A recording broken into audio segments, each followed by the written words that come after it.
ഹരി ഓം ഹരി ഓം. എല്ലാവർക്കും നമസ്കാരം. ഇന്ന് നമ്മൾ ഭാഗവതത്തിലെ പ്രഥമസ്കന്ധം മുതലുള്ള കഥകളിലെ ആശയങ്ങളെ ആണ് സൂചിപ്പിക്കുവാൻ ഉദ്ദേശിക്കുന്നത്. കഥകൾ കൂടുതൽ പറയാതെ കഥകളിലുള്ള തത്വങ്ങളെ കുറിച്ച് സൂചിപ്പിക്കുക. അപ്പം ഭാഗവതം മഹത്തായിരിക്കുന്ന വേദവേദാന്തങ്ങളുടെ സാരാംശമാണ് ഭാഗവതം എന്നാണ് വല്ലഭാചാര്യർ സൂചിപ്പിച്ചിരിക്കുന്നത്. സുബോധിനി എന്ന് പറയുന്ന ഭാഗവതത്തിൻ്റെ വ്യാഖ്യാനത്തിൽ ശ്രീ വല്ലഭാചാര്യർ എഴുതിയിരിക്കുന്നത് അങ്ങനെയാണ്: വേദവേദാന്ത സാരസർവസ്വം ഇതം ഭാഗവതം നാമപുരാണം എന്നാണ് എഴുതിയിരിക്കുന്നത്. അപ്പോൾ ഈ ഭാഗവതത്തിൽ 3 വിധ ഭാഷകൾ ഉപയോഗിച്ചിട്ടുണ്ട് എന്നാണ്. അപ്പോൾ ഈ 3 വിധ ഭാഷകളെന്ന് പറയുമ്പോൾ അതിനെ അധ്യാത്മഭാഷയെന്നും പരമത ഭാഷയെന്നും ലൗകിക ഭാഷയെന്നുമാണ് സൂചിപ്പിച്ചിരിക്കുന്നത്. അപ്പോൾ ഈ 3 ഭാഷകളിലൂടെ ആണ് ഈ പുരാണം അവതരിപ്പിച്ചിരിക്കുന്നത്. അപ്പോൾ പുരാണത്തിലെ എല്ലാ കഥകൾക്കും ഈ 3 തലങ്ങളെ അവതരിപ്പിച്ചിട്ടുണ്ട്.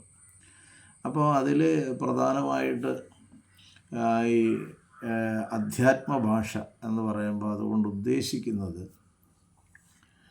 സമാധി ഭാഷ. അതുകൊണ്ട് ഉദ്ദേശിക്കുന്നത് രൂപങ്ങളും പ്രതിരൂപങ്ങളുമാണ്. ഇപ്പോൾ രൂപങ്ങളും പ്രതിരൂപങ്ങളും അവതരിപ്പിക്കുമ്പം ഇപ്പോൾ ശ്രീകൃഷ്ണൻ എന്ന് പറയുന്ന ഒരു കഥാപാത്രത്തെ രൂപത്തിലൂടെ അവതരിപ്പിക്കുമ്പോൾ അതിൻ്റെ പ്രതിരൂപം എന്താണ്? ഇപ്പോൾ കംസനെ അവതരിപ്പിക്കുമ്പോൾ കംസൻ്റെ പ്രതിരൂപം എന്താണ്? അപ്പം സത്വഗുണ സ്വഭാവത്തിൻ്റെ പ്രതീകവും ധർമ്മത്തിൻ്റെ പ്രതീകവുമാണ് ഭഗവാൻ ശ്രീകൃഷ്ണൻ എന്നാണ് അത് സൂചിപ്പിച്ചിരിക്കുന്നത്. അപ്പോൾ കംസനാണെങ്കിലോ രജോ ഗുണത്തിൻ്റെ പ്രതീകമാണ്. അപ്പോൾ അതുപോലെ ഭാഗവതത്തിൽ അവതരിപ്പിച്ചിരിക്കുന്ന ഓരോ കഥാപാത്രങ്ങളുടെ ആകുന്ന രൂപങ്ങളും അതിൻ്റെ പ്രതിരൂപങ്ങളെയും കുറിച്ച് മനസ്സിലാക്കണമെങ്കിൽ ഈ സമാധി ഭാഷ അല്ലെങ്കിൽ അധ്യാത്മ ഭാഷ പഠിക്കണം. എങ്കിലേ നമുക്കത് പ്രയോജനം ചെയ്യുള്ളൂ എന്നാണ്.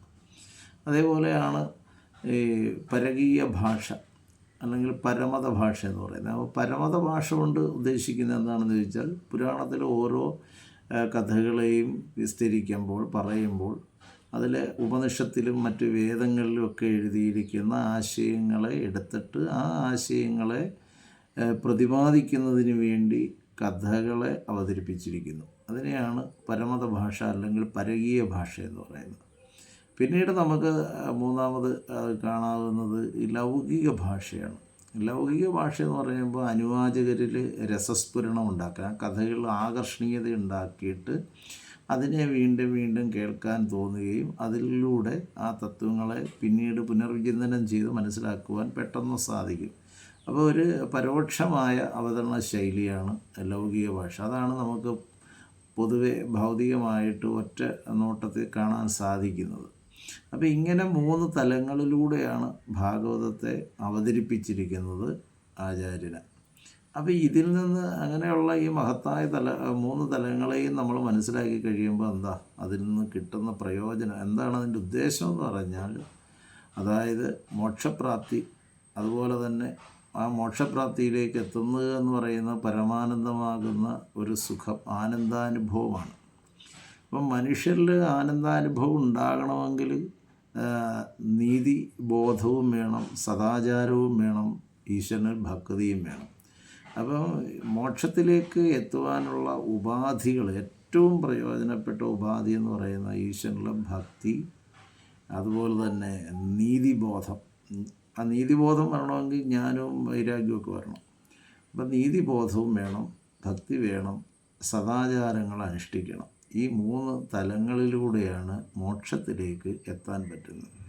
മോക്ഷം കൊണ്ട് ഉദ്ദേശിക്കുന്നത് ജീവന്മാരുടെ നിത്യ ദുഃഖത്തിൽ നിന്നുള്ള മോചനവും പരമാനന്ദ പ്രാപ്തിയുമാണ്. ഈശ്വരനിലേക്ക് ചേരുക എന്ന ലയനാവസ്ഥയാണ് മോക്ഷം. അപ്പോൾ അത് ദുഃഖനിവർത്തിയാണ്, ജീവന്മാരുടെ ദുഃഖനിവർത്തിയെക്കുറിച്ചാണ് സൂചിപ്പിക്കുന്നത്. ഇങ്ങനെ പരമമായിരിക്കുന്ന തലങ്ങളെ അന്വർത്ഥമാക്കിക്കൊണ്ടാണ് ഭാഗവതം ആരംഭിക്കുന്നത്. നമുക്ക് ഭാഗവതം പ്രഥമസ്കന്ധം ആരംഭിക്കുമ്പോൾ തന്നെ ശൗനകാദി മഹർഷീശ്വരന്മാർക്ക് നൈമിഷാരണ്യം എന്ന പുണ്യഭൂവിൽ വെച്ച് ഭാഗവതം ഉപദേശിക്കുന്നതായിട്ടാണ്.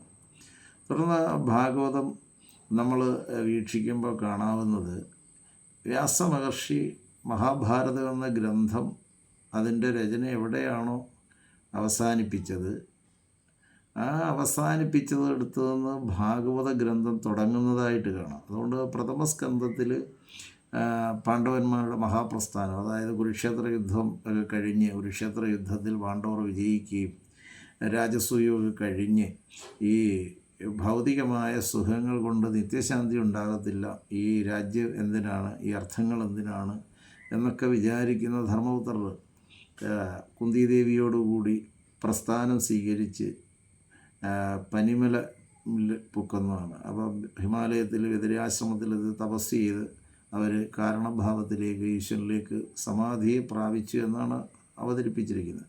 അപ്പോൾ കുരുക്ഷേത്ര യുദ്ധം, മഹാഭാരതം അവസാനിച്ചെടുത്തു നിന്ന് ഭാഗവതം വ്യാസർ ആരംഭിക്കുകയാണ്. അവിടെയാണ് ഭാഗവതത്തിൻ്റെ പ്രസക്തി നിലനിൽക്കുന്നത്. അപ്പം ഈ ഭൗതികമായതിനെ എല്ലാം ത്യജിച്ചുകൊണ്ട് ധർമ്മപുത്ര തുടങ്ങിയ പാണ്ഡവർ കുന്തിദേവിയോടുകൂടി ഹിമാലയത്തിൽ ബദരിയാശ്രമത്തിലേക്ക് പോകുന്നിടം മുതൽ അത് ഭാഗവതം ആരംഭിക്കുകയാണ്. അപ്പം ഭൗതികമായ തലങ്ങളിൽ നിന്ന് അതൊന്നും മനുഷ്യൻ്റെ നിത്യജീവിതത്തിൽ മനഃശാന്തിയോ മനസ്സുഖമോ ആനന്ദാവസ്ഥയോ ഒന്നും ഉണ്ടാക്കുന്നതല്ല എന്നുള്ള തിരിച്ചറിവിലൂടെ പരമാനന്ദമായിരിക്കുന്ന മോക്ഷത്തിലേക്ക് എത്തിച്ചേരുക. അത് ഭാഗവതം പോലൊരു കൃതിയില്ല. അതുകൊണ്ടാണ് ഭാഗവതം അവിടെ നിന്ന് തന്നെ വ്യാസർ ആരംഭിച്ചിരിക്കുന്നത്. അപ്പോൾ ആ പരമമായിരിക്കുന്ന തത്വങ്ങളിലേക്ക് എത്തിച്ചേരുവാനാണ് ഭാഗവത രചന വ്യാസർ നടത്തിയിരിക്കുന്നതെന്ന് നമുക്ക് മനസ്സിലാക്കാം. ഭാഗവതത്തിലെ പരമമായിരിക്കുന്ന ആ പ്രഥമ സ്കന്ധത്തിൽ ഭാഗവതത്തിന് 10 ലക്ഷണത്തിലൂടെയാണ് അവതരിപ്പിച്ചിരിക്കുന്നത്. അപ്പോൾ തൃതീയ സ്കന്ധം മുതലാണ് പ്രഥമ ലക്ഷണം, അതായത് സർഗം, വിസർഗം, സ്ഥാനം, ഭോഷണം, ഉദയാമന്വന്തരി, ഈശാന കഥ, നിരോധം, മുക്തിരാശ്രയ എന്ന് പറഞ്ഞ് 10 ലക്ഷണം അവതരിപ്പിക്കുന്നത്. അത് തൃതീയ സ്കന്ധത്തിൽ പ്രഥമ ലക്ഷണം ആരംഭിക്കുന്നു. അപ്പോൾ ഭാഗവതത്തിലെ സംബന്ധിച്ച് നമ്മൾ അടിസ്ഥാനമായിട്ടൊന്ന് വീക്ഷിച്ചാൽ, അപ്പോൾ എന്താണ് പ്രഥമ സ്കന്ധത്തിലും ദ്വിതീയ സ്കന്ധത്തിലും പ്രതിപാദിച്ചത് ആചാര്യൻ എന്ന് നമ്മൾ ചിന്തിക്കുമ്പോൾ നമുക്ക് ചില ആശയങ്ങളിലേക്ക് എത്തിച്ചേരാൻ പറ്റും. ഭാഗവതം പ്രഥമ സ്കന്ധത്തിൽ 2 പ്രധാന കഥാപാത്രങ്ങളെ വ്യാസർ അവതരിപ്പിച്ചിട്ടുണ്ട്. അതൊന്ന് പരീക്ഷിത്തും ശുകബ്രഹ്മർഷിയുമാണ്.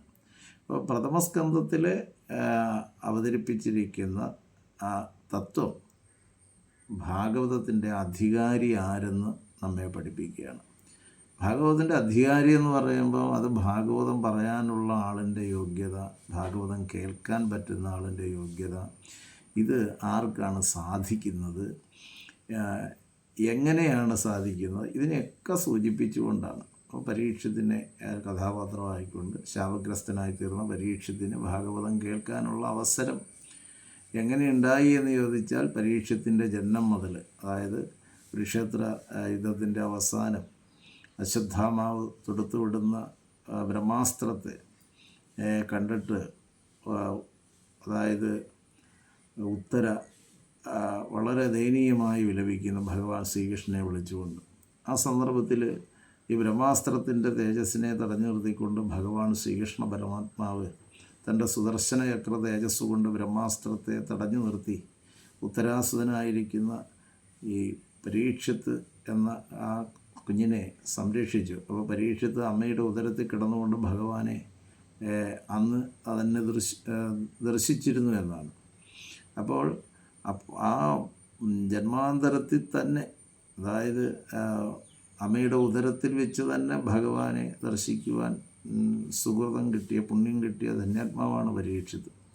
അപ്പം അങ്ങനെയുള്ള പരീക്ഷത്തിനാണ് 7 ദിവസം കൊണ്ട് ഭാഗവതം പൂർണ്ണമായി കേൾക്കാൻ സാധിക്കുകയും ഭഗവാന് ചേർന്നു എന്ന് ഭാഗവതത്തിൽ ഉപസംഹരിക്കുന്നു. അപ്പോൾ പരീക്ഷത്തിൻ്റെ സ്വർഗാരോഹണത്തിൽ വരെ എത്തി നിൽക്കുന്നത്. അപ്പോൾ അവിടെ ഭാഗവതം കേൾക്കാൻ സാധിക്കുന്ന ഒരു ജീവൻ്റെ ആധികാരികതയെക്കുറിച്ച് സൂചിപ്പിക്കുന്നുണ്ട്. അതാണ് ഭാഗവതത്തിൻ്റെ അധികാരി എന്ന് പറയുന്നത്, കേൾക്കാനുള്ള. അപ്പോൾ പുണ്യന്മ സുഹൃതവും ഉണ്ടെങ്കിൽ മാത്രമേ, ഭാഗവതത്തിൽ സൂചിപ്പിച്ചിരിക്കുന്ന പോലെ അനേക ജന്മസുഹൃതം ഉണ്ടെങ്കിൽ മാത്രമേ ഭാഗവതം നമുക്ക് പഠിക്കുവാനോ കേൾക്കുവാനോ സാധിക്കുകയുള്ളൂ. അതുപോലെ തന്നെ ഭാഗവതം പറഞ്ഞു കൊടുക്കുന്നത്, അപ്പോൾ വ്യാസരുമാണ് ഭാഗവതത്തെ 18,000 ശ്ലോകങ്ങളാക്കി എഴുതിയിരിക്കുന്നതെങ്കിലും ശാപഗ്രസ്തനായി തീർന്ന പരീക്ഷത്തിനെ ഭാഗവതം കേൾപ്പിക്കുവാൻ ഭഗവാൻ നിയോഗിച്ചത് ശുകബ്രഹ്മർഷിയാണ്. ബ്രഹ്മജ്ഞാനിയായിരിക്കുന്ന ശുകബ്രഹ്മർഷി, ദേഹബോധമില്ലാത്ത ആത്മബോധത്തിൽ ഉണ്ടായിരിക്കുന്ന അഗ്നിയിൽ നിന്ന് തന്നെ ജനിച്ചിരിക്കുന്നു ശുകൻ എന്ന് പറയുമ്പോൾ ബ്രഹ്മത്തിൽ നിന്ന് ഉത്ഭവിച്ചു എന്നാണ്. കാരണം ബ്രഹ്മഭൂതമാണ് അഗ്നി. അപ്പോൾ അതുകൊണ്ടാണ് കഥയിലൊക്കെ അഗ്നിയിൽ നിന്ന് അരണി കടഞ്ഞപ്പോൾ അതിൽ നിന്ന് ജനിച്ചു ശുകൻ എന്ന് പറഞ്ഞാൽ ബ്രഹ്മത്തിൽ നിന്ന് ഭഗവാൻ അവതരിച്ചു എന്നാണ് ശുകബ്രഹ്മർഷിയുടെ അവതാരം കൊണ്ട് സൂചിപ്പിക്കുന്നത്.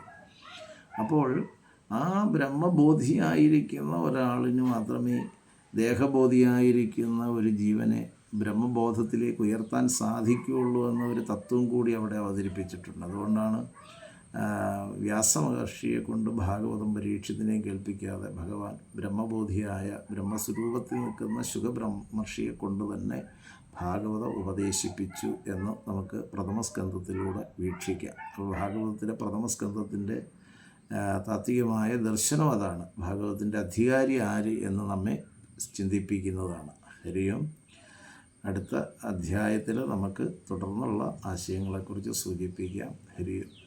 ഓം ഹരേ രാമ രാമ രാമ ഹരേ ഹരേ, ഹരേ കൃഷ്ണ കൃഷ്ണ കൃഷ്ണ ഹരേ ഹരേ.